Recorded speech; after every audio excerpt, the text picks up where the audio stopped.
नमस्कार मंडळी। तर लाडू म्हटलं की प्रत्येकाच्या तोंडाला पाणी सुटतं। लाडूचं नाव ऐकूनच लहान मुलं खुश होतात। लहानांप्रमाणेच मोठ्यांनाही लाडू भरपूर आवडतात।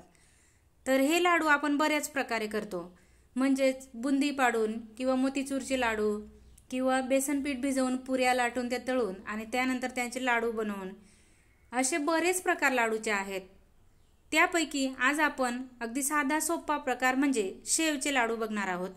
अगदी झटपट तयार होणारे आणि अजिबात न चुकणारे हे लाडू आहेत।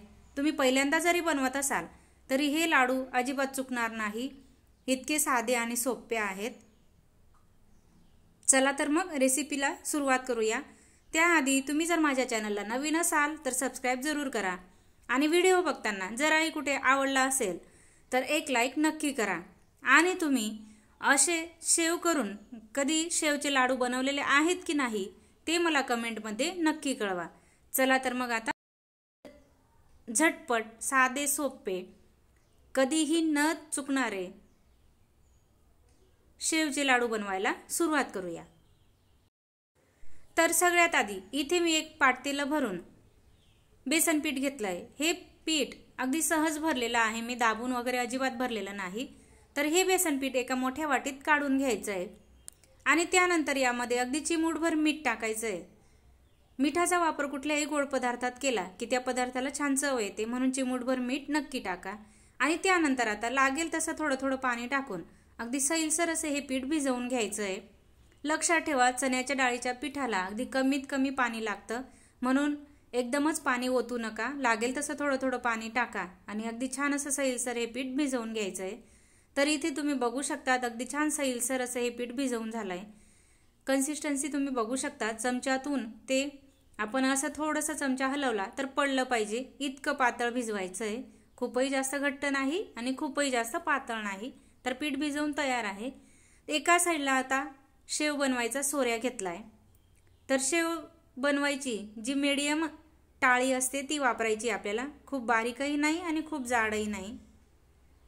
तर आता ही टाळी अगदी व्यवस्थित अशी सोऱ्याला बंद करून घ्यायची आहे। तुमच्याकडे सोऱ्याला काय म्हणतात ते कमेंटमध्ये नक्की कळवा। आमच्याकडे तर याला सोऱ्याच म्हणतात।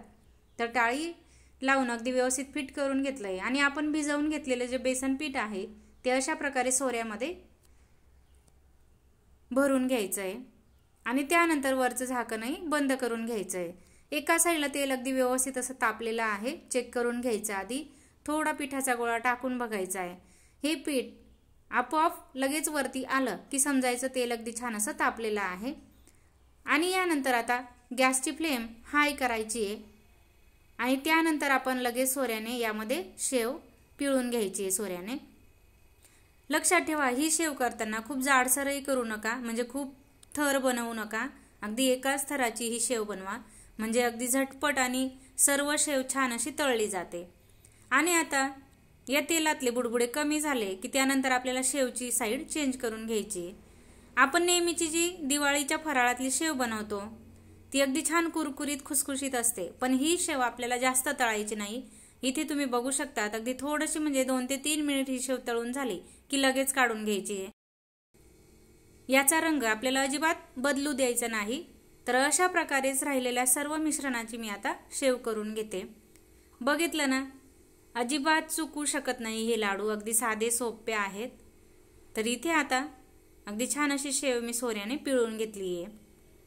तर सर्व शेव ही तयार करून झाली आहे।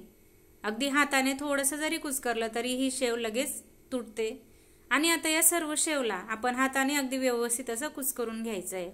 हवं तर तुम्ही मिक्सरमध्येही काढू शकतात, पण मिक्सरमध्ये बारीक केलं की या लाडूंची टेस्ट लगेच बदलते। आपण हाताने ही शेव बारीक केली की लाडूंची टेस्ट खूप छान लागते।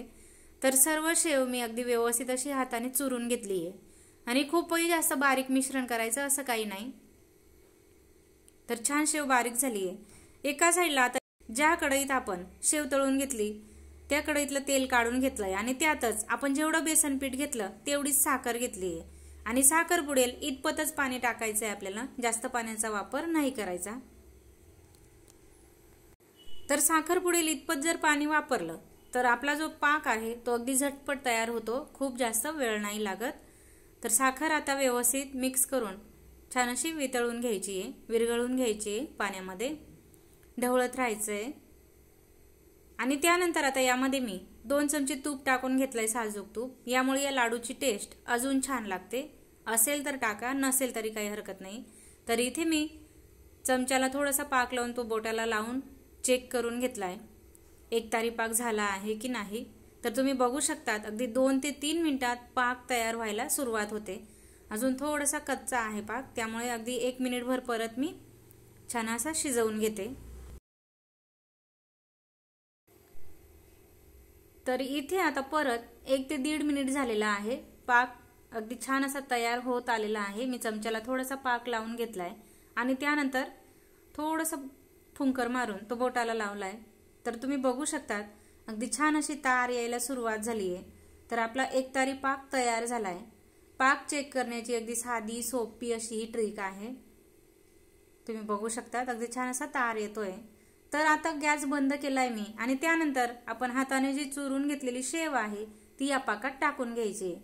तुम्हाला जर अंदाज थोडाफार इकडे तिकडे वाटत असेल तर तुम्ही या पाकातला थोडासा पाक एका पातेल्यात काढून ठेवू शकतात, पण अगदी परफेक्ट प्रमाण आहे मी सांगितलेलं.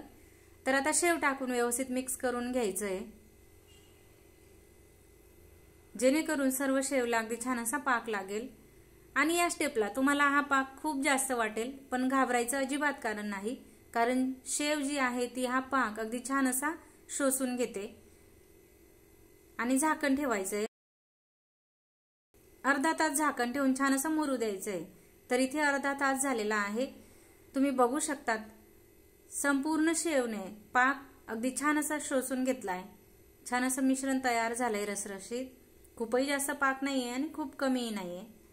तर त्यामध्ये मी पाव चमचा वेलची पावडर टाकून घेतली, काजू बदाम पिस्ता छान बारीक कुटून टाकून घेतलेत.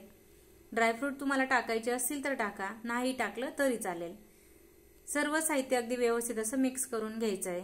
आणि त्यानंतर आता हे मिश्रण कोमटच आहे, कोमट असतानाच अगदी पटापट याचे लाडू वळून घ्यायचे आहेत.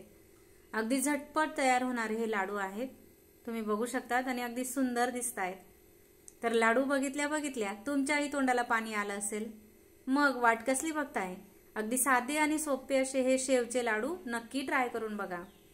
अगदी झटपट तयार होणारे हे लाडू आहेत आणि आपण हे लाडू बनवून 8 ते 10 दिवस साठवून ठेवू शकतो किंवा तुम्ही फ्रीजमध्येही ठेवू शकतात. मुलांना टिफिनला देऊ शकतात किंवा मधल्या वेळेस मुलं काहीतरी खायला मागतात तेव्हाही देऊ शकतात.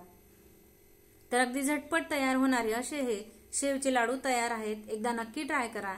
आणि आजची रेसिपी जर तुम्हाला आवडली असेल तर एक लाईक नक्की करा. आणि ही रेसिपी तुम्ही तुमच्या मित्रपरिवारासोबत आणि नातेवाईकांसोबत जरूर शेअर करा, जेणेकरून त्यांनाही अगदी झटपट आणि न चुकणारे असे हे साधे सोपे शेवचे लाडू बनवता येतील. चला तर मग भेटू पुढच्या रेसिपीसह. तोपर्यंत मस्त खा, स्वस्त राहा आणि हो, शेवचे लाडू बनवायला अजिबात विसरू नका.